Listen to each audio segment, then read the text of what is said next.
Good morning family, welcome back to my channel. আজকে আরও একটা নতুন ব্লগ নিয়ে চলে এসেছি। বাইরেটা দেখো গাইস, পুরো একদম নির্ঝুম হয়ে আছে। বৃষ্টি আসার আগে যে মুহূর্ত আর কি, সেটাই এখন হয়ে আছে। একদম চারিদিক অন্ধকার, গাছপালা একটুকু নড়েনি, আর একদম কালো মেঘে ঢাকা আকাশ।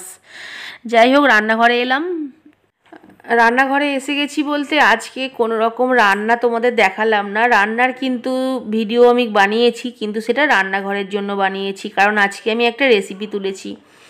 তো রান্নাবান্না হয়ে গেছে, বাসন পড়ে আছে অনেকগুলো, বাসনগুলো মাজতে হবে। আর এটা হচ্ছে পনির ভাপা বানিয়েছি গাইস, একদম আমার নিজের রেসিপি।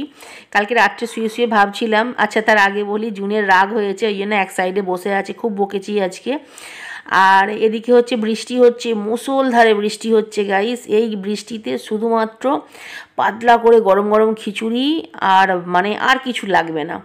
একটু বেগুন ভাজা হলে ভালোই লাগে, যাই হোক তবুও চলবে শুধু খিচুড়ি। কিন্তু দুঃখের বিষয়, খিচুড়ি আমাদের বাড়িতে কেউ খায় না, শুধুমাত্র আমি ছাড়া। খায় সবাই, মানে বাধ্য হয়ে খায় আর কি, কেউ পছন্দ করে না।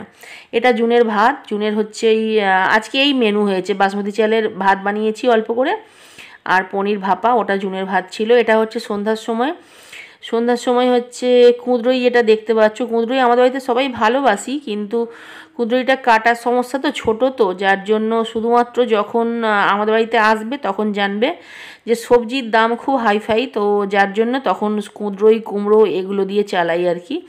কারণ বাকি সবজির থেকে কুঁদরুই আর কুমড়োর দামটাই কম থাকে, তো যার জন্য এইভাবেই চালাতে হয়। তো এটা সন্ধ্যার সময় বলতে চাউমিন বানিয়েছিলাম আলু পেঁয়াজ ডিম দিয়ে। আর এটা হচ্ছে রাত্রে সরষে বাটা দিয়ে রুই মাছের ঝাল বানিয়েছি, গরম ভাত বানিয়েছি। তোমাদের বললাম না দুপুরে বাসমতি চালের ভাত বানিয়েছিলাম। আর বাসমতি চাল আমার ঠিক সহ্য হয় না, আর ভাত খেয়েছি বলে মনেই হয় না যে ভাত খেয়েছি। আর আমার একটু অম্বলও করে, জানো তো, বাসমতি চালে। তো যার জন্য শখে খাওয়া একটু আধটা ঠিক আছে, আর এমনিও অনেক দামি চাল, শখেই খাওয়া হয় আমাদের। আর রাত্রেবেলা গরম ভাত, মানে নর্মাল যে সেদ্ধ চালের ভাত আর কি, খাওয়ার পরে মনে হলো যাই হোক কিছু খেয়েছি, পেটটাও আমার ঠান্ডা হলো। এটা হচ্ছে অনেকটা রাত্রে গাইস।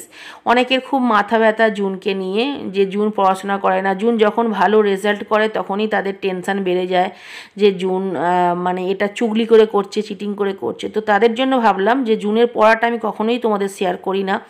তো জানি না তোমাদের কেন এত মাথা ব্যথা আমার বাচ্চাদের নিয়ে, কারণ তোমাদের বাচ্চারা তো তোমাদের কথা শোনে না, কোনো রকম হেল্প করে না, যার জন্য তোমাদের মাথা ব্যথা আমি বুঝতে পারি। আজকের মতো বাই, আমি শুয়ে পড়েছি গাইস। সবাইকে good night, thanks for watching.